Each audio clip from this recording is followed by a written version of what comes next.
हम लोग डिस्कस कर रहे हैं चैप्टर 7 AC और कल हमने कुछ क्वेश्चन डिस्कस किए थे, उसी के कनेक्शन में आज कुछ और क्वेश्चन हम डिस्कस कर रहे हैं। ठीक है, देखिए एक टॉपिक इसके अंदर हमारा जो कंपटीशन एग्जाम में जनरली पूछा जाता है, charging and discharging of capacitor and inductor. तो कल पहले वो मैं डिस्कस करूंगा हमारे फिजिक्स के लेक्चर के अंदर, charging and discharging of capacitor and inductor. तो उसके क्वेश्चंस कुछ बनते हैं कंपटीशन के अंदर, तो हम वो क्वेश्चंस डिस्कस करेंगे। ठीक है, अब नेक्स्ट क्वेश्चन देखिए।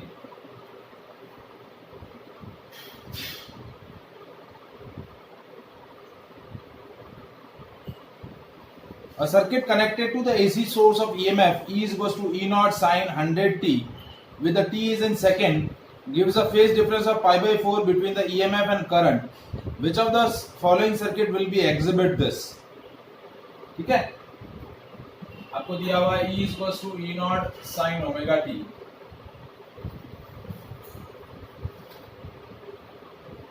ठीक है, और phase difference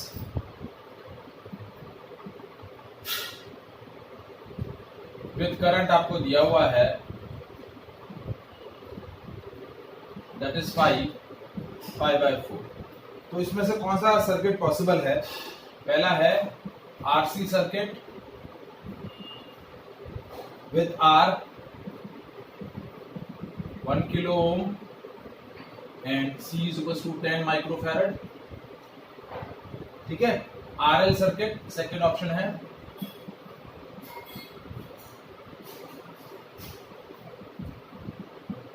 With R is equals to 1 kilo ohm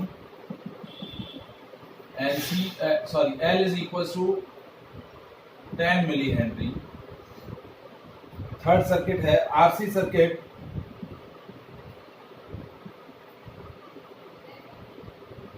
with R is equals to 1 kilo ohm and C is equals to 1 microfarad and D is RL circuit with R is equals to 1 kilo ohm and L is equals to 1 millihenry। कौन सा circuit हो सकता है जिसके अंदर current और voltage के बीच का फेज डिफरेंस पाई बाय 4 होगा?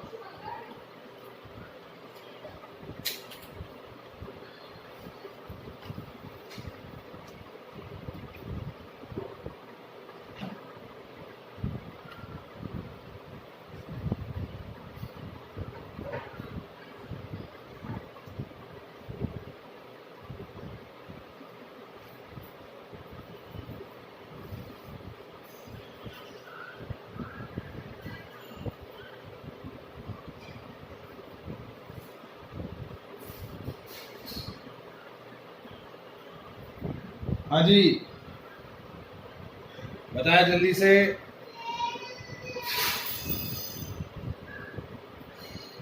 कैसे करना है इसको?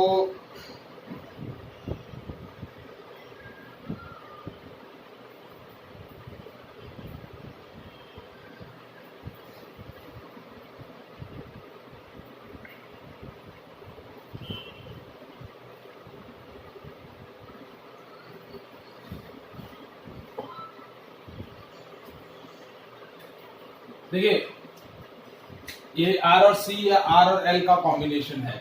ठीक है, तो हम दोनों चेक कर लेते हैं। जब फेज डिफरेंस का फॉर्मूला क्या होता है? tan phi is equals to XC by R जब RC सर्किट होगा, और RC सर्किट फेज डिफरेंस होता है XC by R and for RL circuit tan phi is equals to XL by R। अब आपको फाई की वैल्यू क्या दिया हुआ है? 45 डिग्री। सो tan 45 कितना हो गया? 1। तो एक तरीके से क्या हो गया? 1 is equals to XC by R, या फिर 1 is equals to XL by R। या तो XC is equals to R है, या फिर XL is equals to R है। तो आप क्या कर लो, या तो XC is equals to R है या फिर एक्सएल इक्वल्स टू आर है।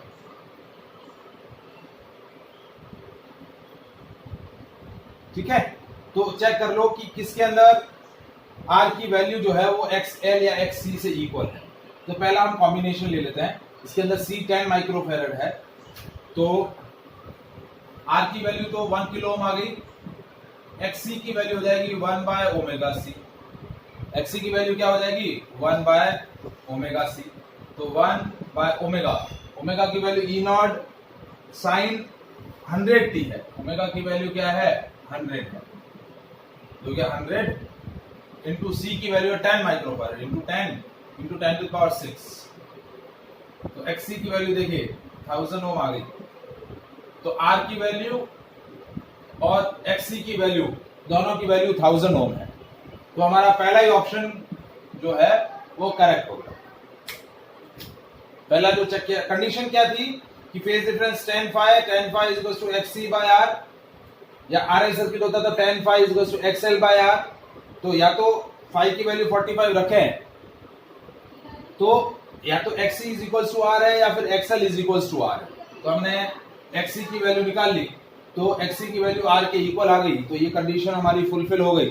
तो हमारा कौन सा सर्किट होगा आरसी सर्किट होगा, और उसमें r की वैल्यू 1 किलो ओम होगी और c की value 10 microfarad. Is it clear?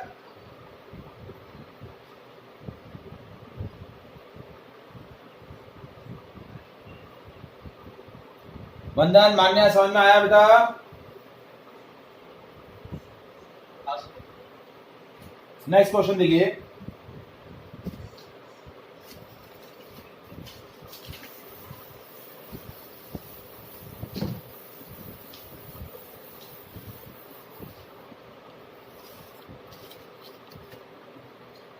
alternating voltage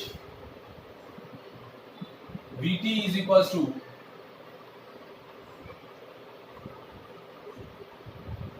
220 sin 100 pi t is applied a pure resistive load of 50 ohm. The time taken for the current to raise from half of the peak value to the peak value. ठीक है, जैसे ये voltage है और current भी यही रहेगी, ये करंट।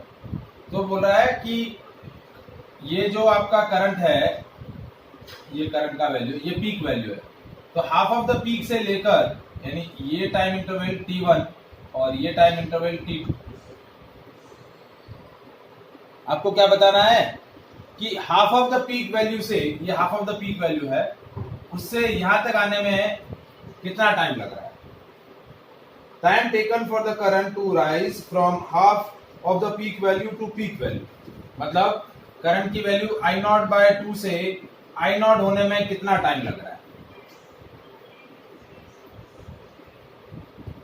ठीक है, ये आपको डेल्टा टी की वैल्यू निकालनी है।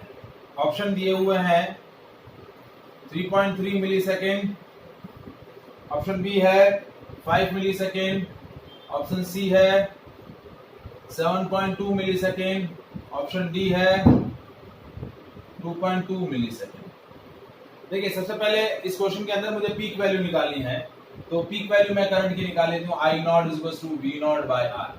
तो वी नॉट है 220, आर की वैल्यू है 50, 22 बाय 5 जो हो गया 4.4 एम्पियर।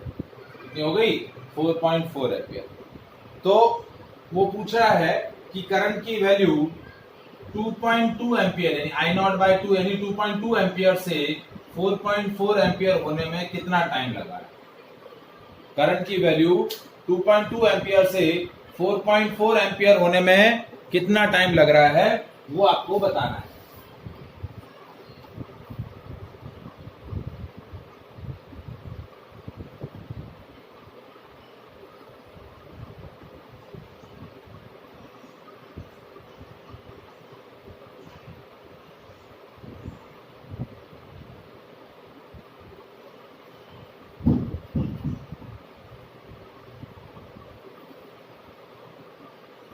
कैसे करेंगे?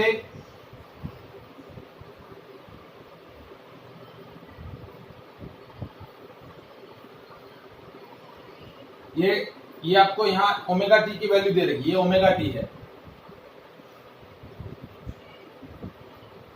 आपको ये टाइम, ये वाली वैल्यू, ये टाइम और ये टाइम पता होना चाहिए, तो आपको इसका डिफरेंस पता चल जाएगा।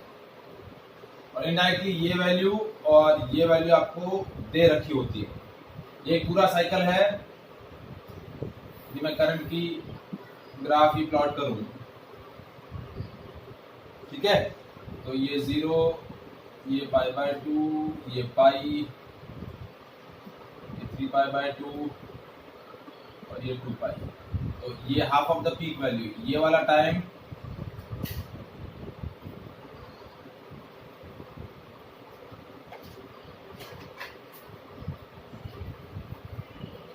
कितना होता है? देखिए ये वाला टाइम कितना होगा, पहले टाइम पीरियड पता कर लेते हैं, ठीक है? देखिए ओमेगा की वैल्यू दे रखी है 100 पाई। ओमेगा की वैल्यू कितनी है? 100 पाई। तो omega t is equal to 2 pi by omega, हो गया 2 पाई बाय 100 पाई। पाई से पाई कैंसिल, 1/50 सेकेंड। एक पूरा ऑसिलेशन करने में कितना टाइम लग रहा है? 1/50 सेकेंड।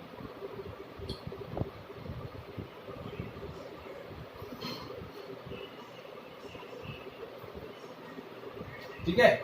ये टाइम होता है आपका t/4, ये टाइम होता है आपका t/2, ये टाइम होता है 3t/4 और ये होता है t।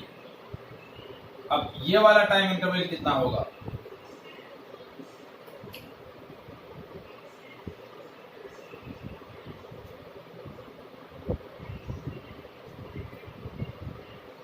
और इन दोनों का टाइम डिफरेंस, ये डिफरेंस, वो टाइम जब पर आपका करंट I0/2 है और वो टाइम जब आपका करंट I0 है, पीक है ये।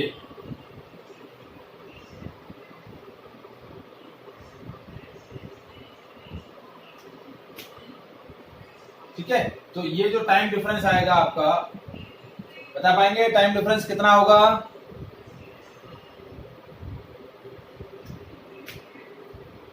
वंदन, मान्या, टाइम इंटरवल मैंने एक π/8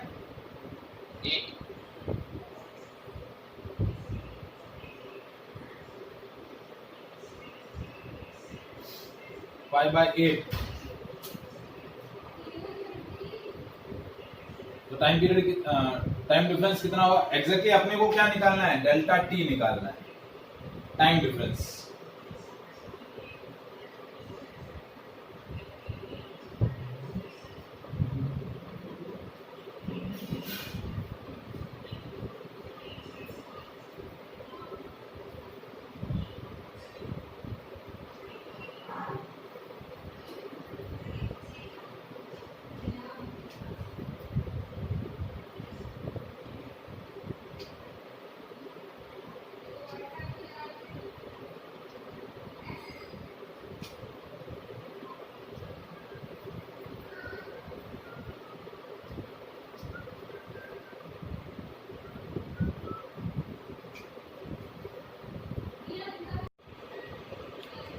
वंदन, लॉजिक समझ में आया? ठीक है? एक्चुअली हमने जो करंट की इक्वेशन है उसी से लॉजिक यूज किया कि करंट की वैल्यू पहले कितनी थी? I0/2। तो उससे हमारा साइन थीटा कितना आ गया? 1/2। तो थीटा की वैल्यू आ गई π/6। फिर मेरी पीक वैल्यू हो गई I0, तो थीटा वैल्यू आ गया π/2। तो मेरा एंगल डिफरेंस कितना आया? π/2 माइनस π/6, तो दैट इज π/3। ये आ गई डेल्टा थीटा की वैल्यू। तो जब मेरा फेज डिफरेंस 2 पाई होता है तो टाइम पीरियड कितना होता है? t। मेरा फेज डिफरेंस है π/3, तो टाइम पीरियड कितना हो जाएगा? t/6। तो 20/6 is equals to 3.33 millisecond. तो मेरा राइट ऑप्शन क्या हो जाएगा? A option. Is it clear? Next question देखिए, यहाँ पर भी चार्जिंग डिस्चार्जिंग वाला है, ठीक है जी। चलिए, the charge on capacitor plate in the circuit as a function of time given in a figure, what is the value of current at t is equal to 4 second.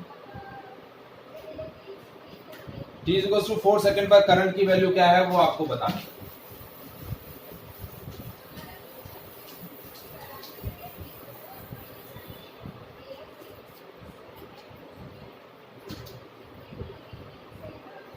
Q आपको दिया हुआ है माइक्रो कूलम के अंदर, और ये आपका time seconds के अंदर।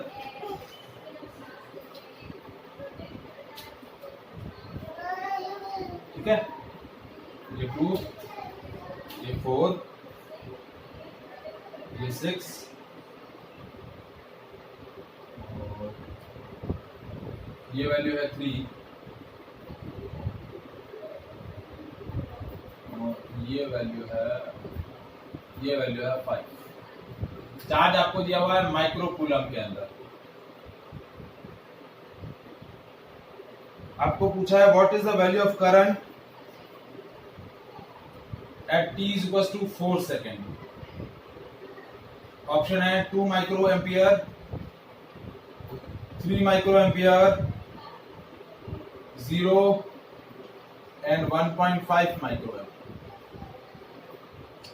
करंट और टाइम के बीच में आपको क्या बोला है, ग्राफ दिया हुआ है। Charge on the capacitor plate as a function of time, ये आपको दिया हुआ है। तो करंट की वैल्यू पूछिए, क्या पूछिए है, करंट की वैल्यू। हाँ जी, कैसे करेंगे?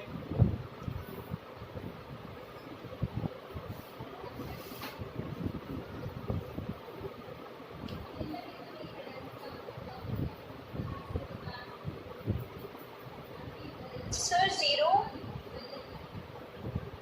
रीजन? सर क्योंकि I is equals to dq by dt होता है, और उस टाइम पे अगर सर स्लोप देखा जाए तो वो 0 होगा, tan theta is equals to 0। Yes, good, well done. आया समझ में? देखिए, करंट क्या होता है, I is equal to dq by dt,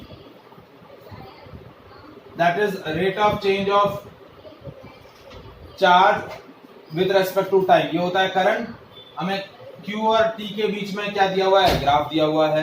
तो इस कर्व का जो स्लोप होगा वो आप किससे देंगे, dq बाय dt से। ठीक है, तो t is equal to 4 second पर आप देखिए आपका चार्ज क्या है, कांस्टेंट है। तो ये dq बाय dt जो है वो क्या हो जाएगी, टाइम के साथ चेंज ही नहीं हो रही, क्योंकि dq बाय dt हो गया स्लोप ऑफ qt कर्व। तो qt कर्व का जो स्लोप होगा वो आपको क्या देगा, करंट की वैल्यू। तो ये क्या है, स्ट्रेट लाइन है। 2 सेकेंड से लेकर 4 सेकेंड तक आपका स्ट्रेट लाइन है। चार्ज कांस्टेंट है, चार्ज टाइम के साथ चेंज ही नहीं हो रहा है। तो करंट की वैल्यू क्या होगी, 0। स्लोप वाले लॉजिक से इसको आपको डिस्कस करना पड़ेगा, क्योंकि ये आपका पैरेलल टू टाइम एक्सिस है। ठीक है, स्लोप क्या होता है, tan theta is equal to dq by dt, that is equal to I। Theta आपका 0 डिग्री है। ठीक है, तो tan 0 की वैल्यू 0 होती है, तो करंट की वैल्यू क्या हो जाएगी, 0। Is it clear?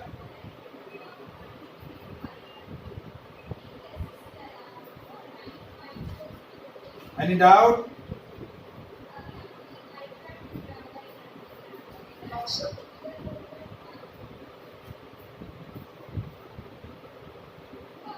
Next question देखिए,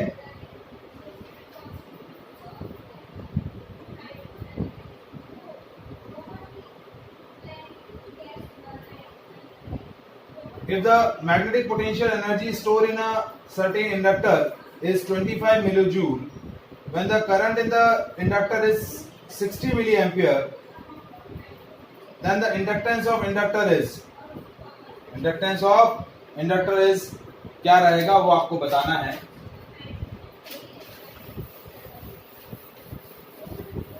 पोटेंशियल एनर्जी आपको दी हुई है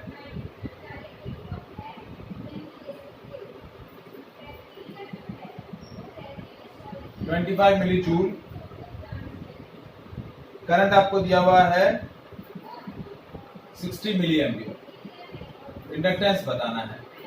ऑप्शन है 0.138 हेनरी, सेकेंड है 138.88 हेनरी, ऑप्शन सी है 1.389 हेनरी और ऑप्शन डी है 13.89 Henry. Energy stored in the inductor is half Li square।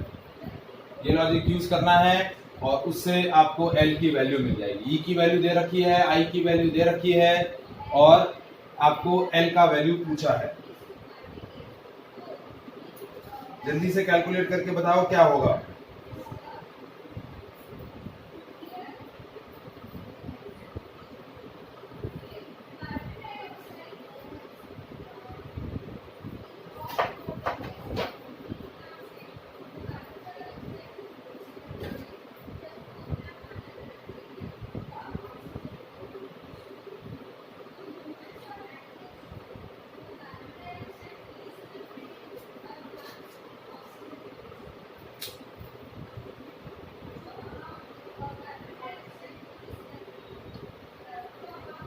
Chapter 9 शुरू करना है फिजिक्स के अंदर या अभी इस वीक हम लोग कंपटीशन वाला ही करें? क्या जो जैसा बोलोगे वैसा करेंगे।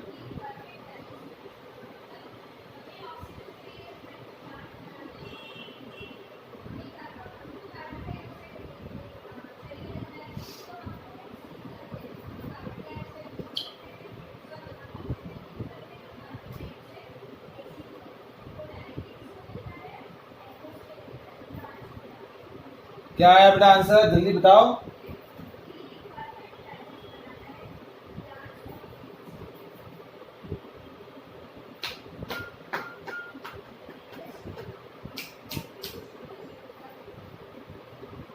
वंदन, मान्या, आर्या, क्या हुआ?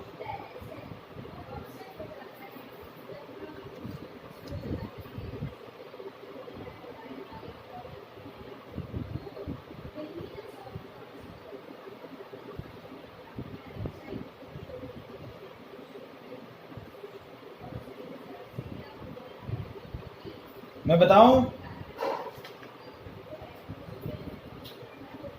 हेलो, हाँ सर। क्या आया आंसर? Sir B. हाँ, क्या आंसर आ रहा है? बी। मुझे चेक करना पड़ेगा, मुझे नहीं पता है, मुझे चेक करना पड़ेगा टेबल में। ऑप्शन क्या दिया हुआ है? 23rd question. आपने क्या आंसर बोला? बी। ये आंसर?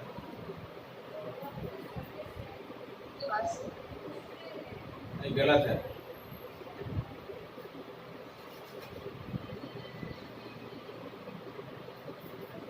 गलत है।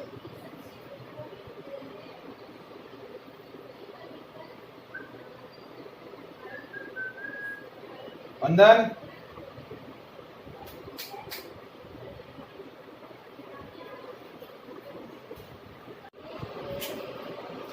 इतना टाइम नहीं लगना चाहिए। 25 मिली हेनरी यानी 25 milli joule, 25 into 10 to power minus 3 into 2 is equal to L into 60 into 10 to power minus 3 into 60 into 10 to power minus 3।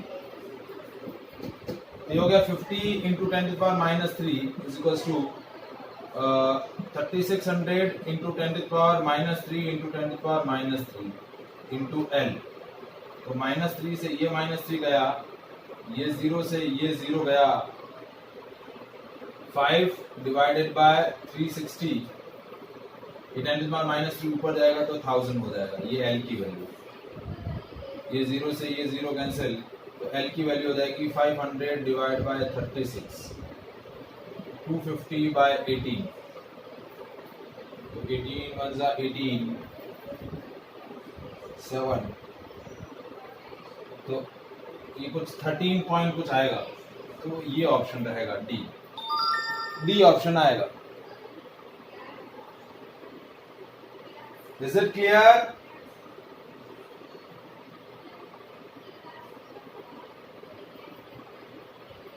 मान्य, समझ में आया बेटा? हाँ क्वेश्चन सॉल्व किया आपने बुक से या नहीं किए हैं? हाँ सर किया, पर इधर ना मैंने 10 raised to power minus 3 नहीं लिखा। ओके, नहीं वो कोई इशू नहीं। अभी जो बुक्स दी है उसमें से करना शुरू कर दिया है ना बेटा? हाँ सर। ठीक है, अभी मुझे बताओ क्या करना है अभी कल के वीक में।